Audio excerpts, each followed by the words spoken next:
welcome to BeanCruncher 2.0 accounting software with operations management.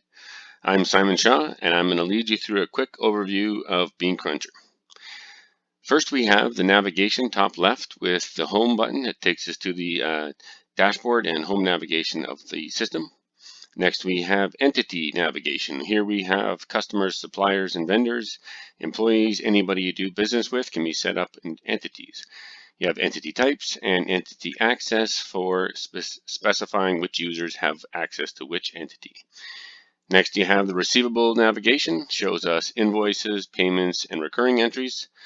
Invoices can be made to credit notes simply with negative invoices, and payments with negative payments are issued as refunds to the customer. You then have reports for aging, reconciliation, invoices, payments, and customer statements.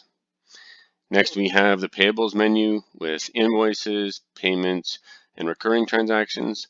Again, entering negative invoices for credits, negative payments for refunds from vendors, and with reports, aging, reconciliation, invoices, payments, and taxes payable for sales type taxes such as GST and PSD. Next, we have the general ledger with journal entry transactions, recurring entries, bank reconciliation transactions, and reports with detailed transactions by account, trial balance, income statement, and balance sheet reports. Next, we have the admin setup of the accounting with the accounts subtotals for reporting on the income statement and balance sheet. Next, we have bank accounts, check stock for check printing, company setup. You can have multiple companies in the system with holdcos and operating companies, real estate owning companies, and mix that together and have different access by each user. You can then have multiple currencies with different rates for those currencies, set up inventory items here and their taxes and accounts that they go to. You then set up their locations that you have in the system used for either inventory items or simply for offices and tracking for reporting purposes. You then have the access you can set up by each employee for user for the locations. You then have payment types with check payments, check credit cards, standard things like that, wire transfers. Next, you have reporting fields. Here's where you set up things like departments and jobs and projects. You can define what you call them here in the reporting field type. So if you want to call it departments or jobs, you can do that here. Next, you have system users with very detailed access throughout the system for view only or just invoices or quotes, however you might need to set people up. Next, you have sales taxes. These are GST, PSD type things with the rates here. You have historical rates. As times change, they may change rates. Next, you have the terms for net 30, any discounts in 10 days, things of that type of thing are set up here. You then have units of measure, so hours and eaches, things like that you want to have on invoices.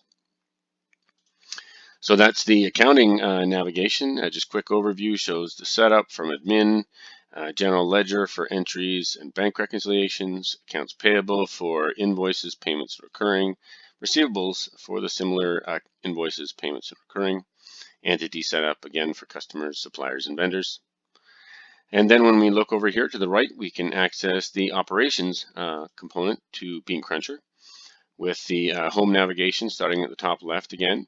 We then have a schedule here where we can look at different upcoming events and schedules throughout the company for different things to occur. You then have entity access here again so that you can view customers or vendors, whichever you might have access to. We then have the sales set up here, so with any estimates, quotes, orders, and the shipments as they get processed through the chain down to an invoice. And the invoices may be view only for the users on the operation side or not even seeing them at all. Depends how you'd like to set that up. You then have the reports for estimates, quotes, orders, shipments, and receivables. You then have the purchase menu here for purchase orders, shipments, and invoices. And again, this is by user who gets to see this and process these type of transactions. Again, reports for the purchase order area. You then have the inventory navigation with the assemblies for light manufacturing, assembling items into more complex items for resale. You then have inventory counts by location and item. You then have inventory transfer functionality for moving between locations. You can then set up lists. Here is where the inventory items are maintained, and the location list is set up here and viewed by the users. They may or may not have access to add items or view them, however you'd like to set that up by user. You then have reports with assemblies, counts, transfers, and balance reports. Finally, we have, well, actually next we have the activity navigation with the service calls, work orders, deliveries, timesheets, expense reports, repairs, maintenance, either internal on your own locations or on customer locations, location inspections, again, internal or at customer locations to generate new work or income from those locations. You then have various reports there with timesheets, work orders, deliveries, service calls, expense reports, and so on. And then we have the setup here. We have item pricing, so we can set up customer pricing for each customer by product, by location. We then have bill of materials set up for assemblies. We have any equipment that gets used on jobs. We have routes for the deliveries, and then the types of services that people can perform at various service calls. That covers the operations component of BeanCruncher.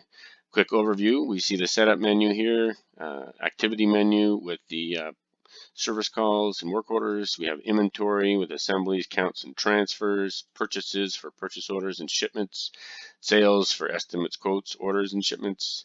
We then have entity access here again, a schedule for events, and our home navigation for our dashboard. That covers BeanCruncher 2.0. Thank you. My name is Simon Shaw. You can contact me, Simon@beancruncher.com.